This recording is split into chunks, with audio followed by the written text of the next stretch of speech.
So last night over dinner, I told my kids about the decision that I'm sharing with you today. I intend to resign as party leader, as Prime Minister. Jan 6, 2025 అఫీషియల్గా Justin Trudeau గారు తన resignation announce చేయడం జరిగింది. ఎవరైతే Canadian prime minister ఉన్నారో, అయితే ఈ resignation అనేది వెస్టర్న్ సొసైటీలో ఉన్న పొలిటికల్ కేయస్ గురించి, సొసైటీ లెవెల్లో ఇప్పుడు జరుగుతున్న ఫండమెంటల్ ఫెయిల్యూర్స్ గురించి చెప్పడానికి ఒక బెస్ట్ ఎగ్జాంపుల్ అనమాట. ఎందుకనంటే వెస్టర్న్ సొసైటీలో ఏదైతే జరుగుతుందో ఈ ఇమిగ్రేషన్ వల్ల ఇంకా చాలా విషయాల వల్ల ఫండమెంటల్ లెవెల్లో క్రమ్లు అవుతున్నాయి వెస్టర్న్ సొసైటీస్ అనేవి. దానికి ఒక బెస్ట్ ఎగ్జాంపుల్ ఏంటంటే కెనడా. అయితే దాని గురించి మాట్లాడుకునే దానికంటే ముందు అసలు ఈ జస్టిన్ ట్రూడో ఎవరు, ఎక్కడ స్టార్ట్ అయ్యారు అనే దాని గురించి క్లియర్గా మాట్లాడుకుంటే కనుక 2015లో జస్టిన్ ట్రూడో గారు ఒక ల్యాండ్ స్లైడ్ విక్టరీతో వినడం జరిగింది. వాళ్ళది లిబరల్ పార్టీ. ఈ లిబరల్ పార్టీ ఏదైతే ఉందో కెనడాలో లెఫ్ట్ లీనింగ్ పార్టీ అనమాట. మనకి వెస్ట్రన్ సొసైటీలో ఈ రైట్ వింగ్, లెఫ్ట్ వింగ్ ఏదైతే ఉందో ఇది ఒక కీ రోల్ ప్లే చేస్తుంది ఎలక్షన్ సిస్టమ్స్లో. ఇప్పుడు చూసుకుంటే కనుక ఫర్ ఎగ్జాంపుల్ మనకు ట్రంప్ గారు అనేది ఏదైతే రిపబ్లికన్ పార్టీ ఉందో ఇది రైట్ వింగ్ పార్టీ. ఈ లెఫ్ట్ వింగ్, రైట్ వింగ్ గురించి క్లియర్గా ఇంకో వీడియోలో మాట్లాడుకుందాం. బట్ ఈ వీడియోకి ఏంటంటే ఈ లిబరల్ పార్టీ ఏదైతే జస్టిన్ ట్రూడో గారి పార్టీ ఉందో ఇది లెఫ్ట్ లీనింగ్ పార్టీ. అయితే 2015లో ల్యాండ్ స్లైడ్ విక్టరీతో జస్టిన్ ట్రూడో గారు విన్ అవడం జరిగింది.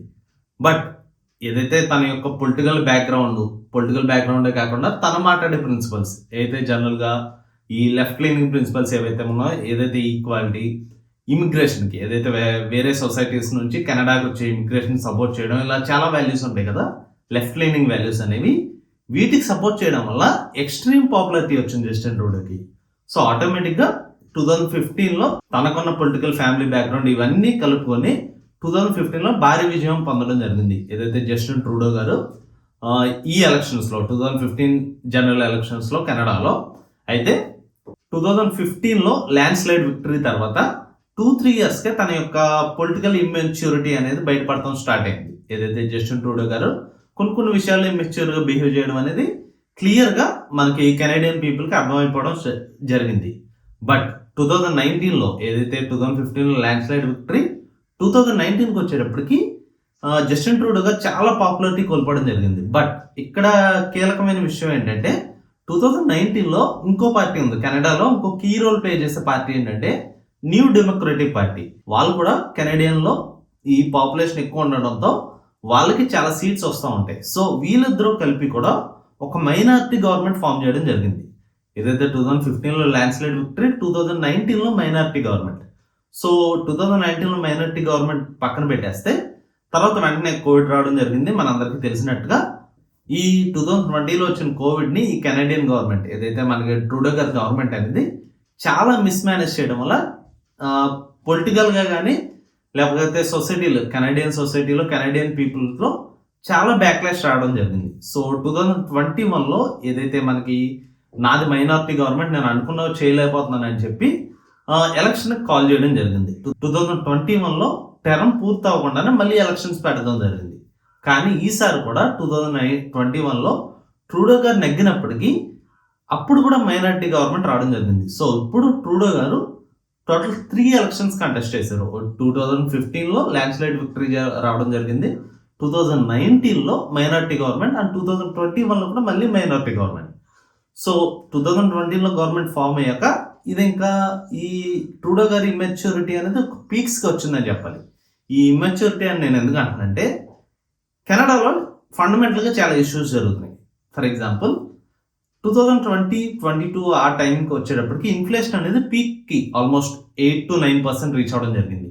ఈ ఇన్ఫ్లేషన్ పక్కన పెట్టేస్తే దీంతో పాటు ట్రూడో గారు ఒక కొత్త ట్యాక్స్ని తీసుకురావడం జరిగింది. దాన్ని కార్బన్ ట్యాక్స్ అంటారు అన్నమాట. కార్బన్ ట్యాక్స్ అంటే ఏవైతే ఫాజిల్ ఫ్యూల్స్ వాడుకునే వాళ్ళు ఉంటారో, ఏదైతే కార్లో పెట్రోల్ డీజిల్ ఉంటుంది కదా, దీంతో పాటు మనం ఫర్ ఎగ్జాంపుల్ ఇంట్లో హీటర్ ఫిక్స్ చేసుకుంటే ఆబ్వియస్లీ మనం ఫాజిల్ ఫ్యూల్ వాడతాం కాబట్టి ఇలా ఫాజిల్ ఫ్యూల్స్ ఏదైతే యూజ్ చేసే వాళ్ళు ఉన్నారో వాళ్ళ మీద ఎక్స్ట్రా ట్యాక్స్ వేయడం స్టార్ట్ చేశాను అనమాట.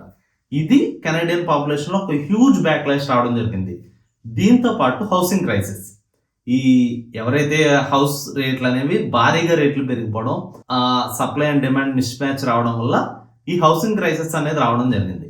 సో ఈ ఇన్ఫ్లేషన్ పెరిగిపోవడం, దాంతోపాటు కార్బన్ ట్యాక్స్ నెగిటివిటీ, దీంతోపాటు హౌసింగ్ క్రైసిస్, ఇవన్నీ కాకుండా మనకి లెఫ్ట్ వింగ్ అనేది ఏదైతే లిబరల్ పార్టీ అనేది ట్రూడో గారు కాకపోయినా లిబరల్ పార్టీ అనేది ఇమిగ్రేషన్కి ఫర్గా ఉండడం వల్ల ఈ ఇమిగ్రేషన్ ప్రాబ్లం కూడా పెరిగిపోవడం వల్ల ఈ అన్ని వన్ బై వన్ ట్రూడో గారి మీద చాలా నెగిటివిటీ తీసుకురావడం జరిగింది.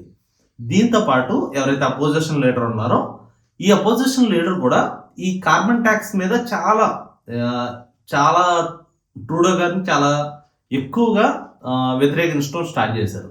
సో ఆటోమేటిక్గా ఈ లిబరల్ పార్టీకి ఏదైతే సపోర్ట్ ఉందో ఈ సపోర్ట్ అనేది చాలా పడిపోవడం జరిగింది. ఆల్మోస్ట్ లాస్ట్ డిసెంబర్ ఆర్ నవంబర్కి మనం ఒపీనియన్స్ పోల్స్ చూసుకుంటే కనుక ఓన్లీ లిబరల్ పార్టీకి 20% అప్రూవల్ రేటింగ్గా ఉంది. బట్ ఏదైతే కన్జర్వేటివ్ పార్టీ ఉందో ఈ కన్జర్వేటివ్ పార్టీకి ఆల్మోస్ట్ 44% దాకా ఉంది గైస్. సో ఇంత దారుణంగా ఆల్రెడీ పవర్ 3 times వచ్చినట్టు కదా, 3 times పవర్లో ఉన్న వాళ్ళకి ఈ అప్రూవల్ రేటింగ్స్ అనేవి చాలా తక్కువ అనమాట. అయితే పరిస్థితి ఎంత వర్స్ట్గా మారినప్పటికీ సొంత పార్టీలో ఆల్మోస్ట్ మనకి లిబరల్స్కి 150 MPs దాకా ఉన్నారు. ఈ 150 MPsలో చాలా మంది పబ్లిక్గానే ట్రూడో గారు రిజైన్ చేయాలని చెప్పడం జరిగింది. దాంతోపాటు న్యూ డెమోక్రాటిక్ పార్టీ అయిన సింగ్ గారు కూడా జస్టిన్ ట్రూడో గారు దిగిపోవాలి, రిజైన్ చేయాలి అనే స్లోగన్స్ తీసుకురావడంతో ట్రూడో గారి మీద ప్రెజర్ ఇంకా పెరుగుపడడం జరిగింది. కెనడా అనేది ఇంత ఫండమెంటల్ ప్రాబ్లమ్స్తో సఫర్ అవుతుంటే దీన్ని పట్టించుకోవడం అనేసి ఒక ఎక్స్టర్నల్ ఫ్యాక్టర్ గురించి ఎక్కువ మాట్లాడటం జరిగింది ట్రూడో గారు లాస్ట్ 1 yearలో చూసుకుంటే కనుక.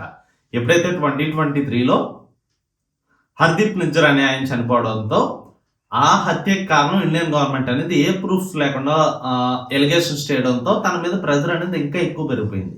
సో ఇన్ని ప్రెజర్స్ మధ్యన ట్రూడో గారు కంటిన్యూ అవడం చాలా టఫ్ అయిపోయింది. దీంతో పాటు last nail in the coffin లాగా మనం ట్రంప్ గారు నగ్గడం, ఏదైతే ట్రంప్ గారు నగ్గాక ఆల్మోస్ట్ కెనడా మీద చాలా నెగిటివ్ కామెంట్స్ చేశారని చెప్పాలి. టారిఫ్స్ అనేవి భారీగా పెంచుతాం అని చెప్పాక ట్రూడో గారు వెళ్ళి ట్రంప్ని కలిసాక ఏదైతే యూఎస్ఏకి వెళ్ళి కలవడం జరిగింది.